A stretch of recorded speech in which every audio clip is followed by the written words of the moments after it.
ஆமா ஆமா சரியா சொன்ன. ஸ்வீட் வந்துடுச்சு.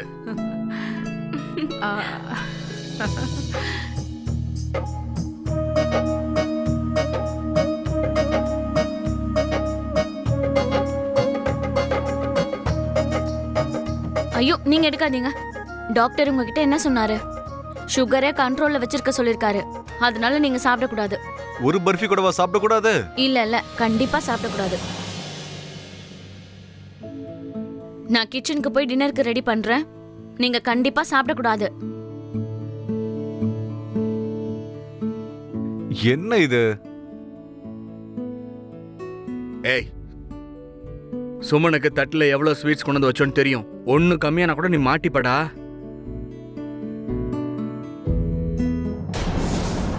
ஆனா நான் உங்க பர்ஃபியை சாப்பிட்டா அவளுக்கு எப்படி தெரிய போறது இல்ல இதை நான் தான் சாப்பிட்டேன்னு? பரவாயில்லையே, வேலை எனக்கு கிடைச்சிருக்கு. ஆனா நீங்க எல்லாம் என்ஜாய் பண்றீங்க.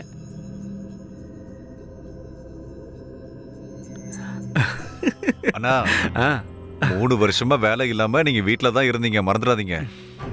வீட்டு செலவெல்லாம் நான் தான் பாத்துக்கிட்டு இருந்தேன். இனிமே பாதி செலவை நீங்க தான் ஏத்துக்கணும். எனக்கு கொஞ்சம் மிச்சமாகணும்ல.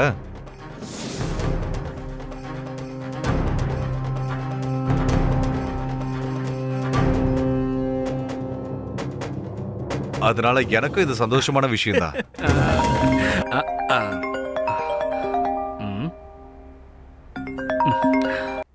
ஒரு நிமிஷம்டா.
தம்பியை பாருங்க. ஐயோ இவளுக்கு என்ன ஆச்சு?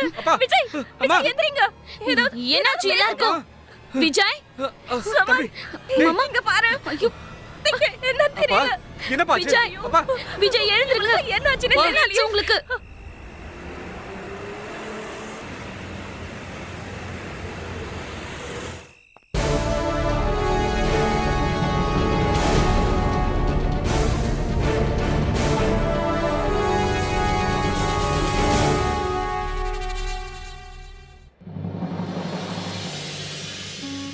எடுத்துட்டு போங்க.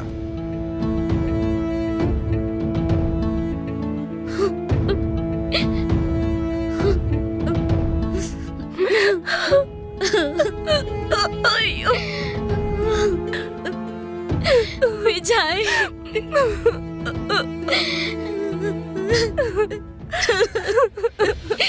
Vijay Vijay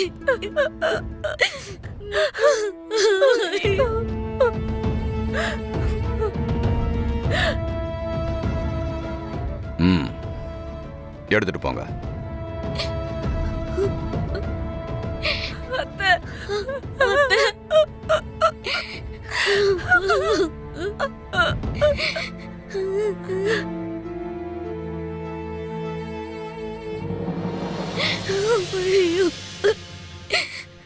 no inspector Ajay Mishra. இவங்க சப் இன்ஸ்பெக்டர் மாதவி ஸ்ரீவாத்சவ். உங்க வீட்டில் நடந்த அசம்பாவிதத்துக்காக வருத்தப்படுறோம். ஆனா உங்ககிட்ட சில கேள்விகள் கேட்கணும். கேளுங்க. 3 பாடி பார்க்கும்போது ஒரு விஷயம் தெளிவா தெரியுது. இவங்க விஷம் சாப்பிட்டனால தான் செத்து போயிருக்காங்க.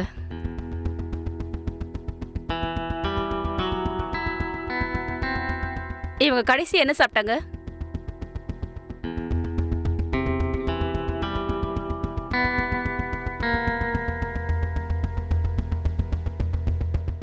சுமன் எங்க எல்லாருக்கும் ஸ்வீட் கொண்டாந்தா,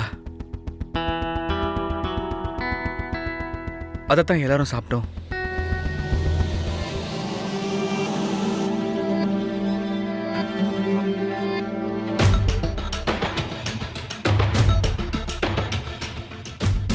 பர்ஃபி நீங்களும் சாப்பிட்டீங்களா? அது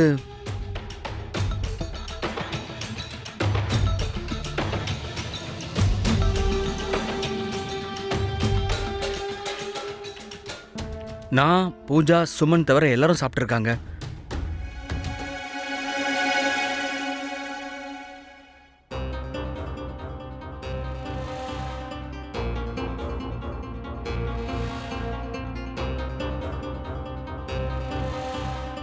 இல்ல இல்ல, சுமன் நிச்சயமா இப்படி பண்ணிருக்க மாட்டா.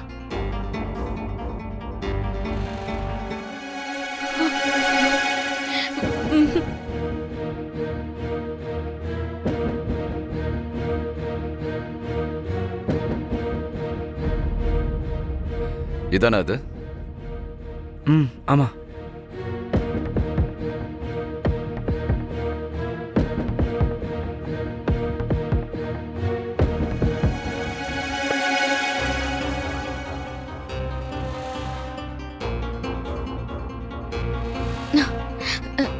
நீங்க எல்லாரும் அந்த பர்ஃபியை ஏன் அப்படி பாக்குறீங்க? உங்க எல்லாருக்கும் இப்ப என்ன தோணுது? நான் தான் பர்ஃபில விஷத்தை கலந்து எல்லாரையும் கொன்னுட்டேன்னு நினைக்கிறீங்களா?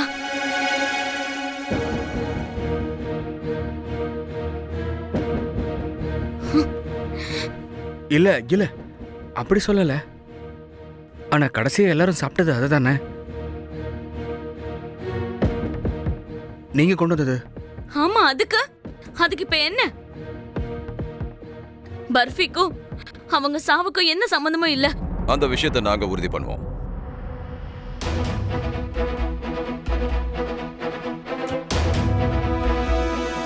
இதை ஃபாரன்சிக் டிபார்ட்மெண்ட்டுக்கு அனுப்புங்க. அதுக்கப்புறம் தெரிஞ்சிடும் இதுல விஷம் இருந்ததா இல்லையான்னு. சரிங்க சார். இந்த விசாரணை முடிகிற வரைக்கும் நீங்க யாரும் ஊரை விட்டு போகக்கூடாது.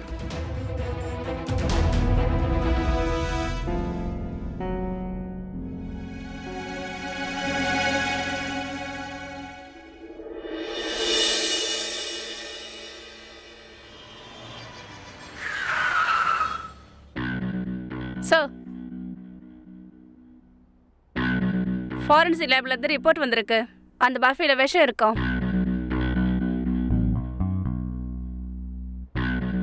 அந்த 3 பேரையும் என்கொயரிக்கு கூப்பிடுங்க. சரிங்க சார். நான் சொல்றத ப்ளீஸ் நம்புங்க. நான் ஒன்னும் அவங்களை கொல்லல. நானே இங்க ஷாக்ல இருக்கேன். அந்த பர்ஃபில எப்படி விஷம் கலந்ததுன்னு. விஷ பாட்டிலுக்கு காலெல்லாம் ஒன்றும் கிடையாது மேடம். அதுவே நடந்து வந்து பர்ஃபில விழுந்துருச்சா என்ன? சரி, இன்னொன்னு சொல்லுங்க. நீங்க பர்ஃபி பண்ணதுக்கு அப்புறம் டேஸ்ட் பண்ணீங்களா? இல்ல. ஏன்? ஏன்னா நான் லாக்டோஸ் இன்டாலரண்ட். பால் சம்பந்தப்பட்டதெல்லாம் நான் சாப்பிட்டா என் உடம்பு கெட்டு போயிடும். அதுக்காக தான். ஆஹா, நல்ல காரணம். பால் சம்பந்தப்பட்டதை சாப்பிட முடியாது, ஆனா சமையல் பண்ணலாம். மேடம், தயவு செஞ்சு நான் சொல்றத நம்புங்க. நான் எந்த தப்பு பண்ணல. அப்படின்னா பர்ஃபில விஷத்தை நீங்க கலக்கலனா வேற யார் கலந்தது? சுமன் கிச்சன்ல பர்ஃபி பண்ணிட்டு இருக்கும்போது நீங்க கிச்சன் பக்கம் போனீங்களா? ஆமா. அப்போ நீங்க தான் அங்க போய் விஷத்தை பர்ஃபில கலந்துருக்கீங்க. இல்ல சார், நான் ஏன் சார் அப்படி பண்ணணும்? பூஜா எதுக்காக அப்படிலாம் செய்யணும்? என் அம்மா அப்பாவை ஒருத்தர் கொல்லணும்னு நினைக்கிறாங்கன்னா அது சுமன் தான். நீங்க ஏன் அப்படி சொல்றீங்க? சார், நான் பிரெக்னன்ட் ஆனதுல இருந்தே மாமாவும் அத்தையும் சுமன் கிட்ட ரொம்ப கடுமையாவே நடந்துக்கிட்டாங்க.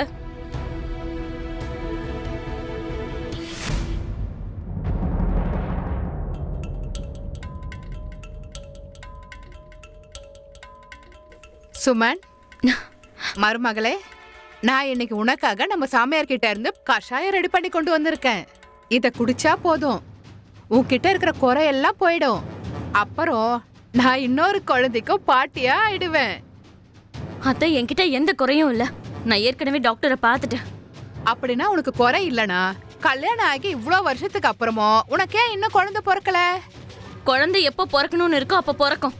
என்னால இதெல்லாம் குடிக்க முடியாது. இந்த பாருமா, அடம் பிடிக்காத, குடி. கஷாயத்தை நீ குடிச்சுதான் ஆகணும். குடி அத்தை ப்ளீஸ் அத்தை வேணாம். குடி.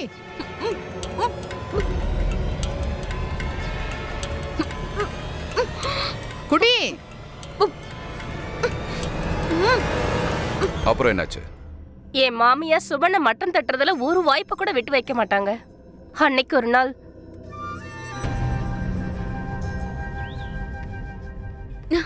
ஏன் அத்தை இவ்ளோ காய்கறிங்க வாங்குறதுக்கு இப்ப என்ன அவசியம் இருக்கு அத்தை? என் மருமக பூஜாக்கு இந்த மாதிரி சமயத்துல என்ன சாப்பிடணும்னு நினைச்சாலும் அது உடனே கிடைக்கணும்ல. அவ தானே எனக்கு பாட்டி ஆகிற வாய்ப்பை கொடுத்துருக்கா. ஆனா நீ உன்ன மாதிரிலாம் இல்ல. அவ உனக்கு வீட்டு சந்தோஷத்தை பத்தி அக்கறையே கிடையாது. இருங்க அத்தை, கொஞ்சம் பொருளுங்களை நான் எடுத்துக்கிறேன். வேணாம் வேணாம், எல்லா பொருளையும் அவதான் கொண்டு வரணும்.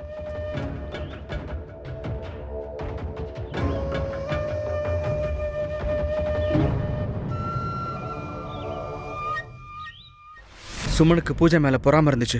எங்க எல்லாரையும் அவ வெறுக்க ஆரம்பிச்சிட்டா. அதனாலதான் எங்களெல்லாம் கொல்ல முயற்சி பண்ணிருக்கா.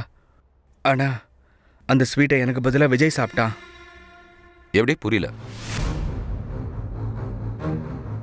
ஆனா நான் உங்க பர்ஃபியை சாப்பிட்டா அவளுக்கு எப்படி தெரிய போறது இல்ல இதை நான் தான் சாப்பிட்டேன்னு.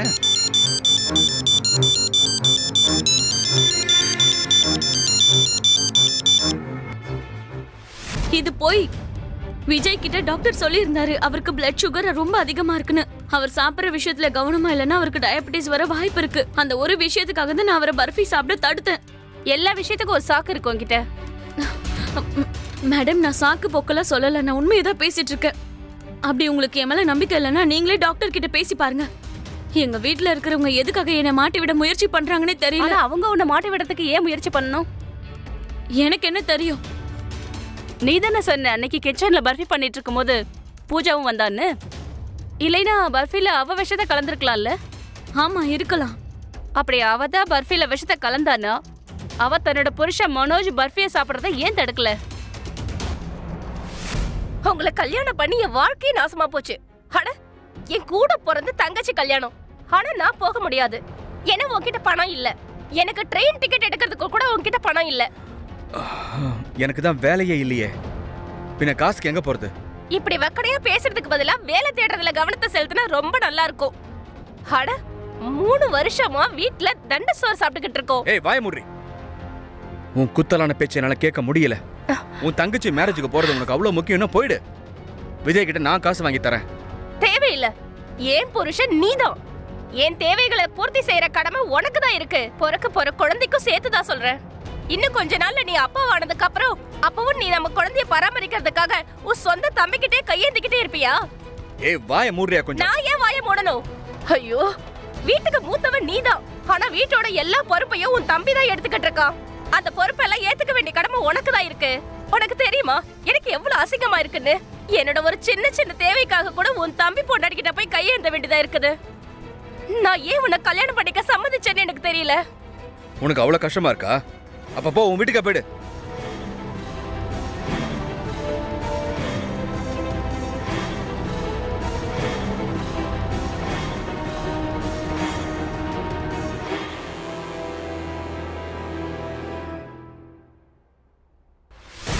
மூணு வருஷமா அவங்க வீட்டுக்கார வேலை இல்லாம இருந்ததுனால அவங்க 2 பேருக்கு நடுவுல நிறைய சண்டை வந்துச்சு. அவங்க 2 பேரும் பிரியறதுக்கான முடிவு கூட எடுத்துட்டாங்க. அதுவும் என் ஓரவத்தி, அவ கோவப்பட்டுக்கிட்டு அடிக்கடி அவங்க அம்மா வீட்டுக்கு போயிடுவா. இந்த வீண் பழிக்கு எந்த ஆதாரமும் இல்ல சார். ஆமா சார், எங்க 2 பேருக்குள்ள சண்டை வரும் தான். கோவத்துல டிவோர்ஸ பத்தி எல்லாம் பேசிருக்கோம். அதுக்குன்னு நிரந்தரமா பிரிஞ்சிட போறோமா என்ன? ஆமா சார், மனோஜுக்கு வேலை கிடைக்காத காரணத்தினால என்னை விட அதிக டென்ஷன் சுமனுக்கு தான் இருந்தது. எனக்கு ரொம்ப கடுப்பா இருக்கு. உங்க அம்மா அப்பா டெய்லி எனக்கு கிண்டல் பண்ணிக்கிட்டே இருக்காங்க. ஒவ்வொரு நாளும் புள்ள புள்ள புள்ள அது உண்டாகலன்னா நான் என்ன பண்ணுவேன்? கொஞ்சம் அமைதியா இரு. கொஞ்ச நாள் அவங்களும் அமைதியா இருவாங்க. அவங்க அமைதியாக வாய்ப்பே இல்ல. விஷயம் அவங்களோடது மட்டும் இல்ல, எனக்கும் தான் குழந்தை தேவைப்படுது. அதுக்காக நான் என்ன செய்யணுமோ அது எல்லாத்தையும் செய்வேன். நீ என்ன சொல்றன்னு புரியல. IVF treatment. டாக்டர் சொன்னாங்க இந்த ட்ரீட்மெண்ட் மூலமா கண்டிப்பா குழந்தை பிறக்கும்னு. உனக்கு என்ன பைத்தியமா பிடிச்சிருக்கு? உனக்கு ஒன்று தெரியுமா அதுக்கு எவ்வளவு செலவாகுன்னு? அது சரி, அது செலவா?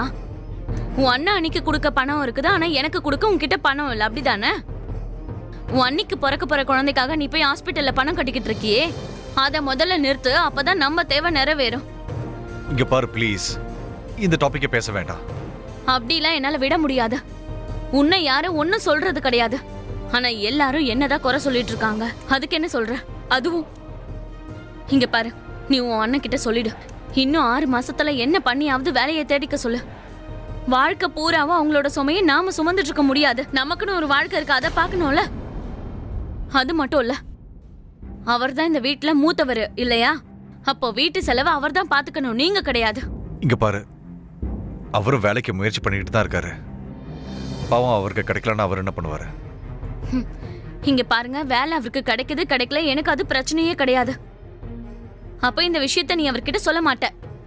ஆனா எனக்கு IVF ட்ரீட்மெண்ட்டுக்கு மட்டும் நீ பணம் தரலன்னு வச்சுக்க, அப்புறம் விஜய்னா நான் வீட்டை விட்டே போயிடுவேன் பாத்துக்க. இல்ல